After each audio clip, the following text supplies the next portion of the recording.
20 years? That the impossible can happen. I never thought that the Soviet Union would implode so easily. Yeah.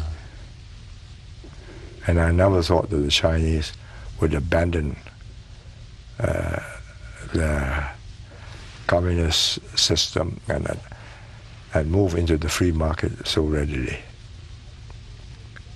It was unthinkable 20 years ago. Both has happened. The world has changed. And it's not clear exactly how it's all going to... No, it is not exactly clear when it will happen. Exactly.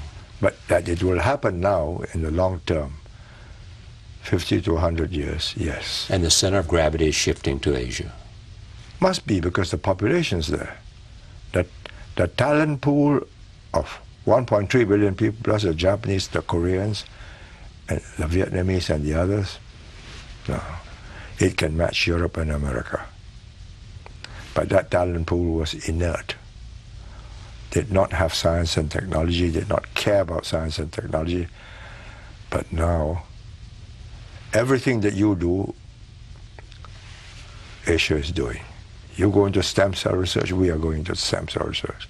Tiny Singapore has to go into it in order to get into a field where the Chinese cannot compete with us. And the Chinese are in it in a very big way. They are watching you, and whatever you do, say, oh yes, we will do that. They are far behind, of course, but given time, they're going to catch up. They're enormously curious.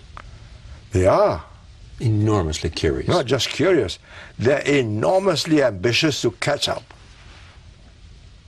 For good reasons and for good ends. That you must ask them.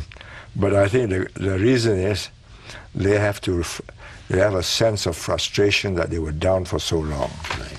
Let's make it now. Here's our chance. And the United States has to encourage them? No, you don't have to encourage them.